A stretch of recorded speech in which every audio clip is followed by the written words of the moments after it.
Tá gravando. Vamos aqui.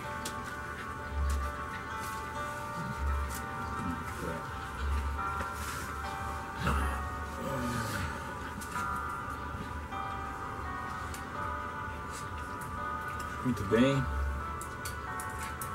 Paz e graça aos nossos amigos, nossos irmãos.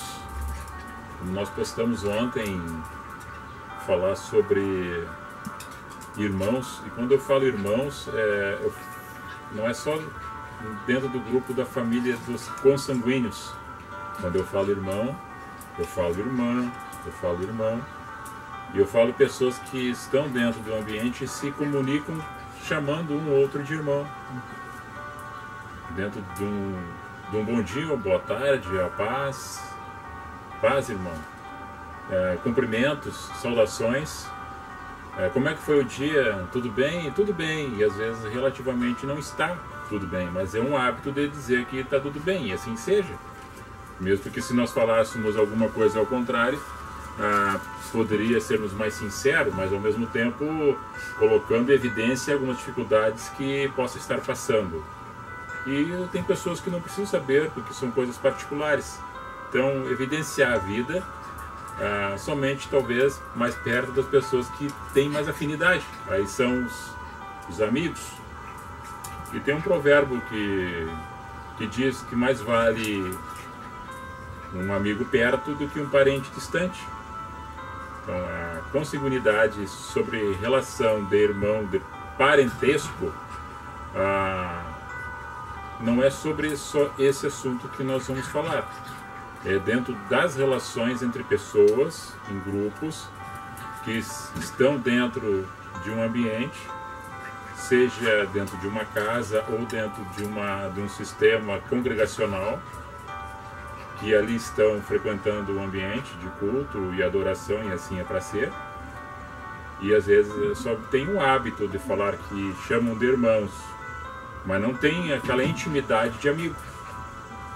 Então tem as coisas que devem ser observadas, porque o sentimento da pessoa em relação a isto é que fica dentro do seu âmago, na sua alma, no seu coração, recebendo ou não recebendo esse abraço, esse carinho, esse afeto, esse amor, que em todas as relações tem que ter esse tempero, porque senão ela não coexiste, senão ela não permanece. Tem que haver. Daí chamar de irmão realmente, porque tem laços e vínculos de irmandade, de um propósito.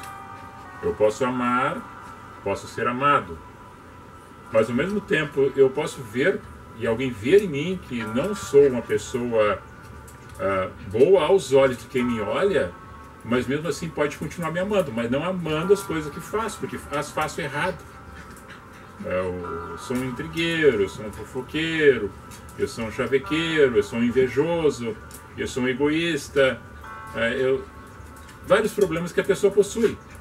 Mas mesmo assim, quem é cristão, que eu estou falando aqui para quem é cristão e para aqueles que não são cristãos, que percebam quem que é cristão, se identifique com o Mestre, Cristo, e ame as pessoas como elas são. Só que não ama aquilo que a pessoa às vezes faz, a sua ótica de ver que talvez possa estar errado dentro do conjunto de uma sociedade que ela é organizada e as outras pessoas estão desorganizadas na sua vida, na sua caminhada, na sua maneira de pensar e agir.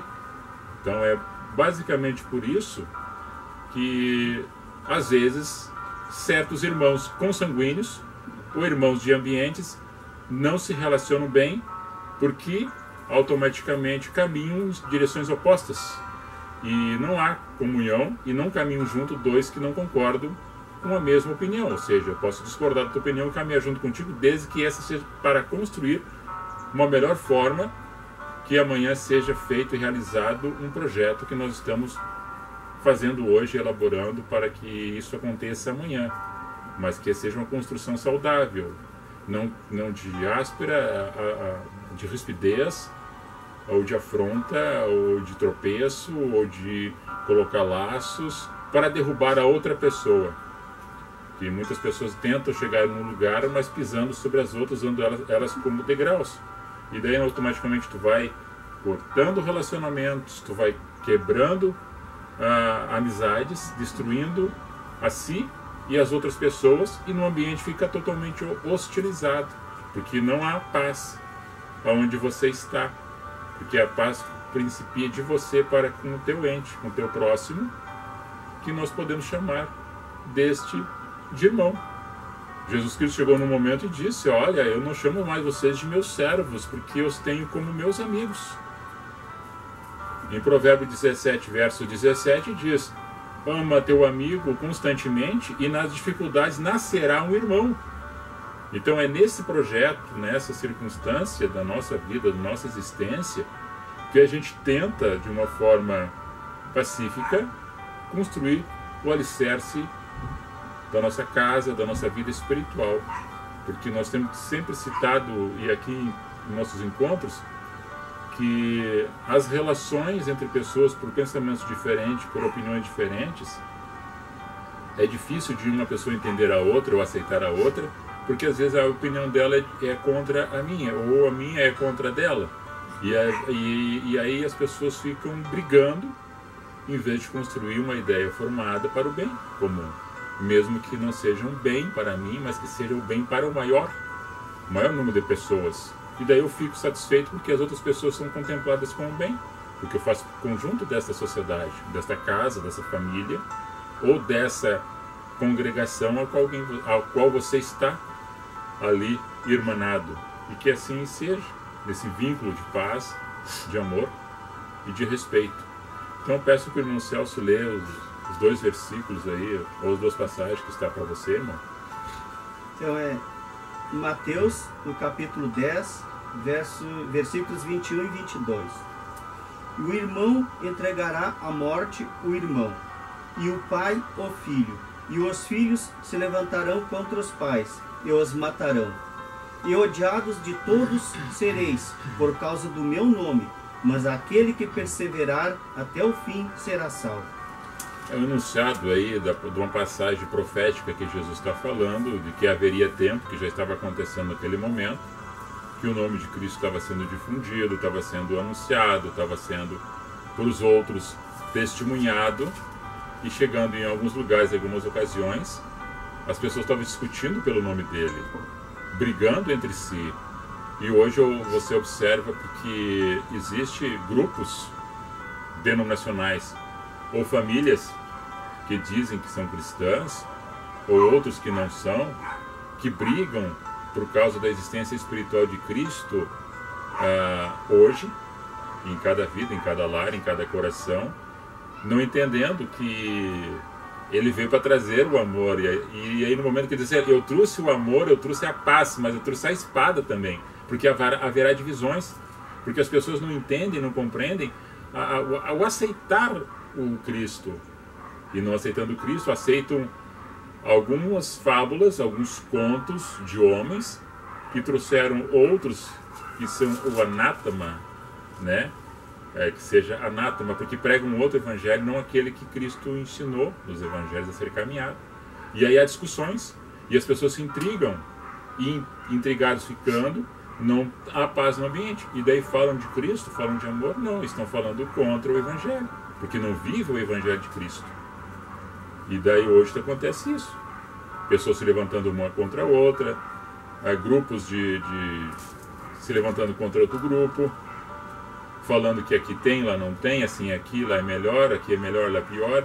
Então, totalmente errado, porque não houve, da parte de Cristo, este aconselhamento. Houve uma advertência que isso ia acontecer e está acontecendo. Mais outra parte, irmão? Continuando em Mateus, no capítulo 12, do versículo 46 ao 50. E falando ele ainda à multidão, eis que estavam fora sua mãe e seus irmãos, pretendendo-lhe falar. E disse-lhe alguém, eis que estão aí fora tua mãe e teus irmãos, que querem falar-te. Ele, porém, respondendo, disse ao que lhe falara, quem é minha mãe? E quem são meus irmãos? E, estendendo a sua mão para os seus discípulos, disse, eis aqui minha mãe e meus irmãos. Porque qualquer que fizer a vontade do meu Pai, que está nos céus, este é meu irmão, e irmã, e mãe. Nós temos Jesus dentro de um lugar e as pessoas estão ali ouvindo, né? E há um encontro de pessoas dentro de uma razoabilidade de aceitação, outros somente de curiosos, outros somente para murmurar, outros para contrariar, outros para levantar contenda, outros para tentar prender Jesus.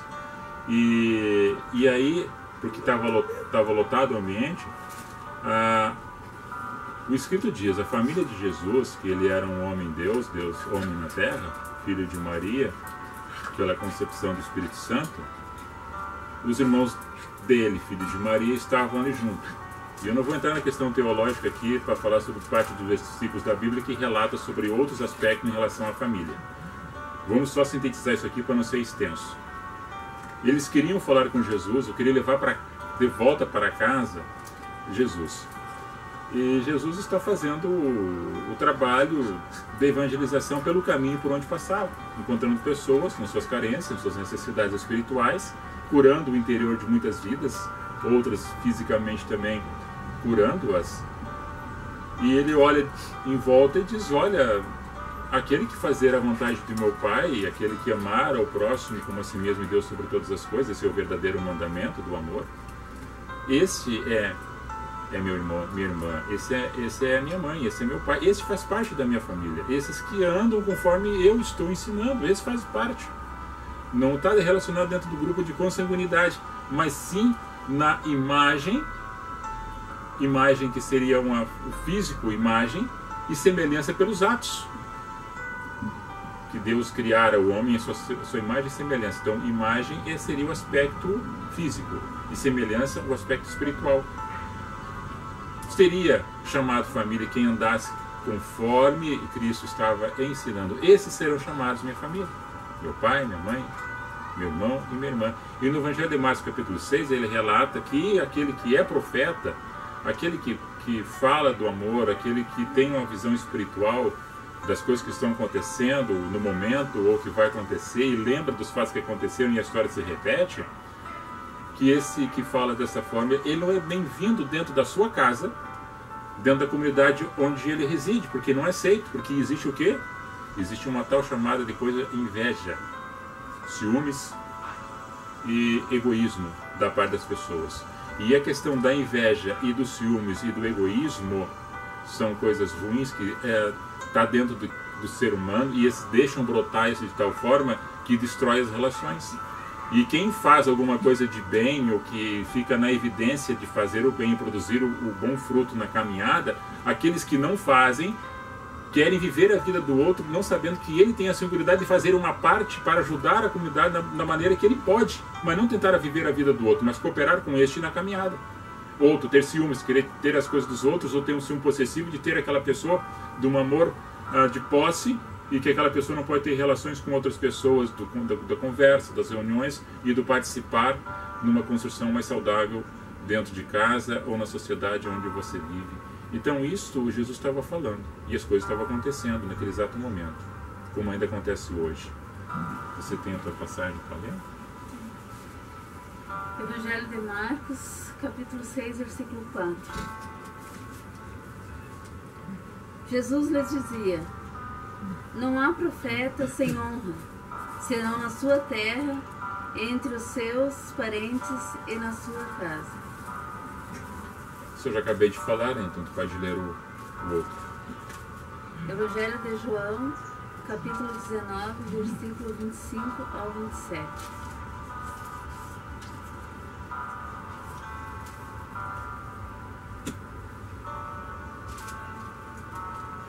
E junto à cruz de Jesus estava sua mãe e a irmã de sua mãe, Maria, mulher de Clopas, e Maria Madalena. Ora, Jesus, vendo ali sua mãe e que o discípulo a quem ele amava estava presente, disse a sua mãe: mulher, eis aí teu filho. Depois disse ao discípulo: eis aí tua mãe. E desde aquela hora o discípulo a recebeu em sua casa. Amém. Bom, essa parte aqui dessa passagem lida a gente pode resumir ela no conjunto daquilo que lemos até agora, mas eu vou começar a falar de alguns fatos que aconteceram dentro da história do Bíblia Sagrado, de fatos que aconteceram com outras pessoas dentro de um grupo de família, de consanguinidade, que a história relata. E eu começo pelo primeiro crime que acontece na face da terra, né, pela Bíblia ali escrita, que Caim mata Abel, por inveja. Então, é um fato que as pessoas têm consigo, que é esse mal que levou ao primeiro homicida, né? Caim matar seu próprio irmão. E na sequência, isso é Gênesis capítulo 4, e no capítulo 13 nós temos as brigas dos pastores de Abrão com os pastores de Ló, e eram todo um grupo de famílias, estavam brigando porque estavam aumentando o rebanho de um, estavam misturando as raças e estavam discutindo. E Abrão, com sua sabedoria, disse para Ló: tu escolhe lugar para ir, e eu vou para outro. E aí separam-se o que cuidava de Ló, que já estava um homem crescido, já tinha constituído família. Tu vai para um lugar, eu vou para outro. Então a família se separa, e era sobrinho dele, e criou ele que nem filho. Se separaram por causa das brigas. Nós temos na sequência dessa caminhada, mais na frente, quando Agar é dada por esposa para Abraão, para coabitar com ele e para ter um filho. Nasce Ismael, que é o filho da escrava. E depois Sara fica grávida por uma promessa que ela não esperou, né? Na promessa, essa promessa veio, e ela concebe Isaac. Existia uma diferença de idade entre ambos, de em torno de 14 anos, e depois o menino ali pelo outro irmão, que é Ismael, meio-irmão de Isaac, o outro começa a ser judiado pelo outro mais velho, começa a brigar. Sara diz para Abraão, despede ela com o filho, ele vai, pega a criança e ela pede para morrer, não quer ver o filho morrer de fome, aparece um anjo e diz: ele vai ser uma nação grande. E assim ele foi e não pereceu de fome, foi levado pão e água para eles. Mas tudo por questão de desorganização, de não ter fé, de esperar, e porque a inveja, os ciúmes transcendia dentro da alma daquelas pessoas, como ainda tem nos dias de hoje. Mudou somente a questão da tecnologia, né, da história, mas o sentimento das pessoas, elas repetem. Chegou hoje da mesma forma como tinha naquela ocasião. Depois nasce Esaú e Jacó ali dentro do ventre da mãe. Nasce Jacó antes de Esaú nasce Jacó grudado no calcanhar de Esaú. Daí Esaú venceu o primogênito e Jacó grudado no calcanhar, nascendo depois. Que o Jacó venceu um grande trambiqueiro. Crescendo, ele se disfarça, mente para o pai, ganha a bênção segundo a ordenança. Depois os irmãos ficam intrigados, cada um vai para o lado, brigam. Depois há reconciliação. Esses são fatos que aconteceram dentro da história. Depois nós temos lá quando Amnon estupra a sua irmã Tamar, Absalão vinga a vergonha da irmã Tamar, que era meia-irmã das mulheres que Davi tinha, mata Amnon, cometendo o homicídio, que mata seu meio-irmão. Então tudo por causa de coisas erradas que as pessoas fazem dentro da casa, dentro da família. Então hoje nós temos coisas acontecendo em diversos lugares por falta de compreensão, falta de raciocínio e principalmente por falta de amor. E eu pergunto para você, irmão Celso, o que é inveja para você dentro de uma definição sua, do seu entendimento? O que seria inveja? Inveja, para mim, eu penso que é assim, ó. É a incapacidade das pessoas atingir um objetivo ou ter alguma coisa e o outro alcançar. E ele fica com inveja porque não alcançou aquilo ali e queria estar no lugar daquela pessoa. Penso eu assim, né? É isso aí. Ciúmes. O que é ciúmes para você? É um sentimento de posse, né? tu quer aquilo pra ti. E também pra mim acho que ciúmes é uma insegurança, conforme os ciúmes em relação a ciúmes é tu ter inveja do outro que o outro tem, é uma falta de amor. Pessoas e objetos, né? Pessoas e objetos, é tu querer aquilo que não é teu e tu quer a posse. E eu acho que pra mim, acho que tanto a inveja como os ciúmes a inveja principalmente é a total falta de amor. E os ciúmes é aquilo que te faz... É um amor excessivo. É um amor excessivo, isso. Com desconfianças. É. Com desconfianças de não ter segurança naquilo que tem uma relação junto com a outra pessoa. Não falando de objeto também, que eu tenho, esse é meu. Sim, e não empresto para ninguém. Ciúmes de posse. Ciúmes disso aqui. Então, tudo poderia citar vários outros tipos de comportamento do ser humano que quebra relações.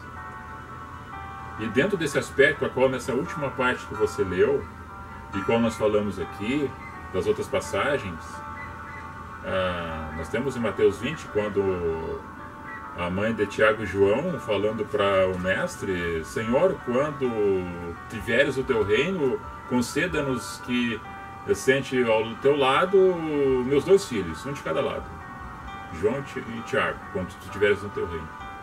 Disse: olha, se eles beberem do cálice que eu beber, assim será, mas não cabe ainda, mesmo que eles bebam do cálice que eu beber, ainda não cabe a mim dizer que, mas cabe ao Pai dizer que quem vai ficar. E ele falava do reino dos céus, e ela pensava no reino terreno, porque ele veio pregar o reino dos céus nos corações dos homens, que é o amor, a pacificação e o perdão, a reconciliação, e dar uma nova oportunidade de vida para você, ou nascer de novo uma nova criatura, Cristo nascendo na tua existência. E quando você tem esse sentido, entende isso de uma forma espiritual, você quebra esses paradigmas da maneira de ser ríspido, de ser turrão, de ser inconveniente, de ser ignorante, de ser uma pessoa maldizente, de ser um hipócrita, porque você nasce de novo em Cristo. Então a pessoa é transformada por essa graça espiritual que chega na tua vida, tu ascende para uma outra experiência grandiosa de ter relações com outras pessoas de uma forma pacífica, sem ter inveja, sem ter ciúmes, sem ser uma pessoa possessiva, porque isso leva à morte física, como acontece e acontece diariamente, e morte espiritual, porque tu também não sabe mais quem tu é, para que tu veio e para onde tu vai. E aqui relacionando a família de Jesus, que no momento Jesus está no templo, ficou lá 3 dias com os outros falando, depois é dado falta dele, voltam lá e diz: eu estou na casa de meu pai.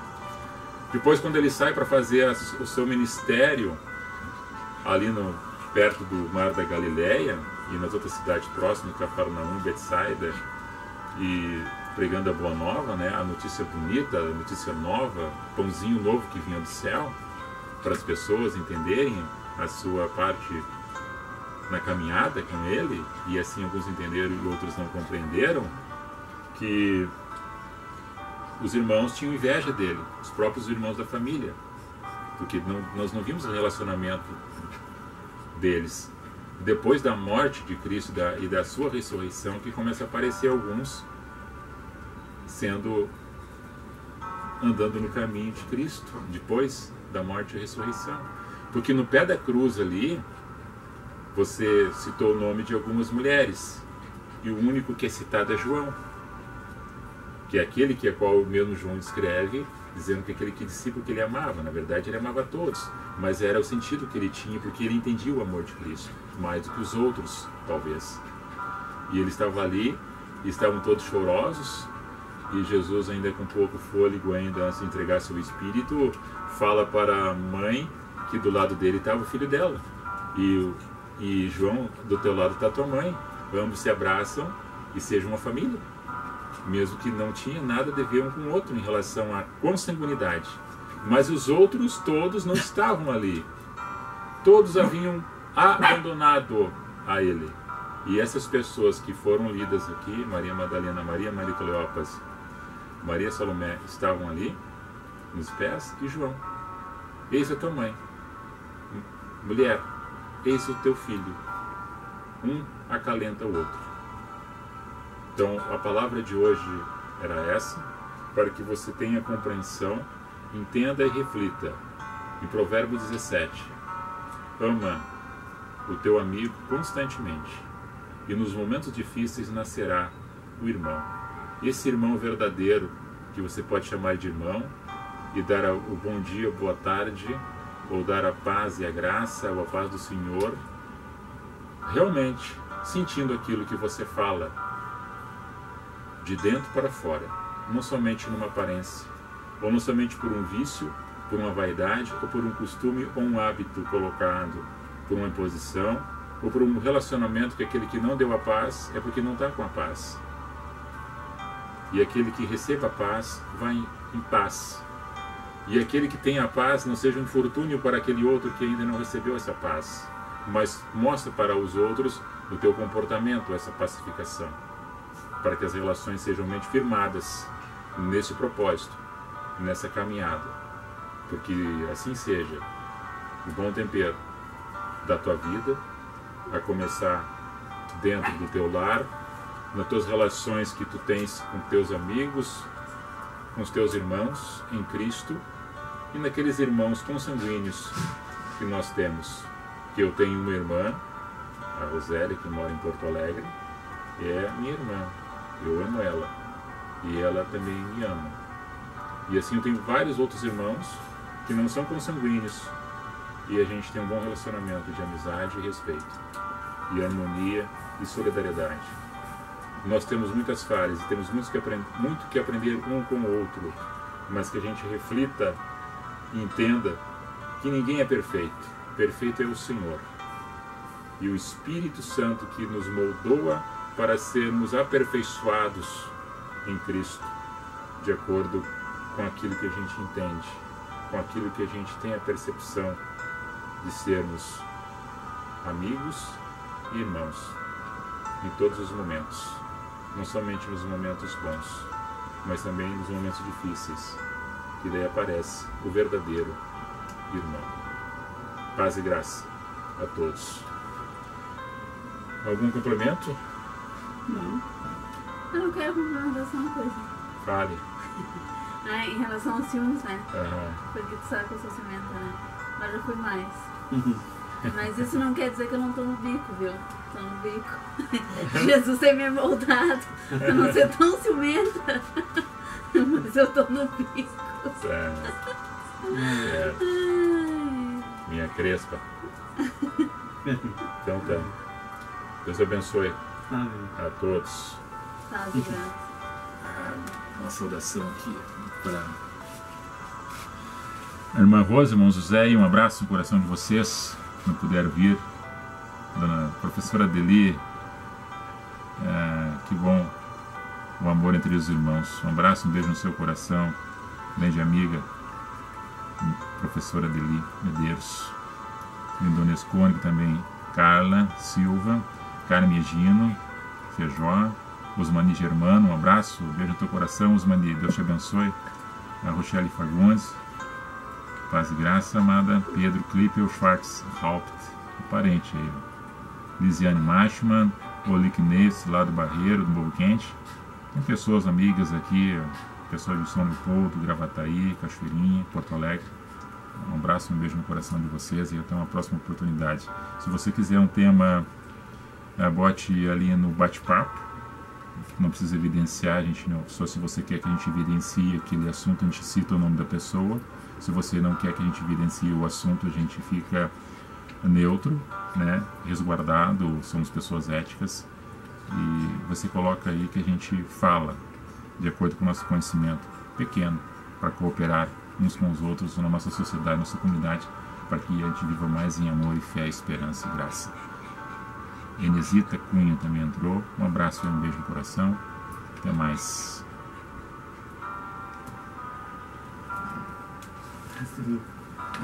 Que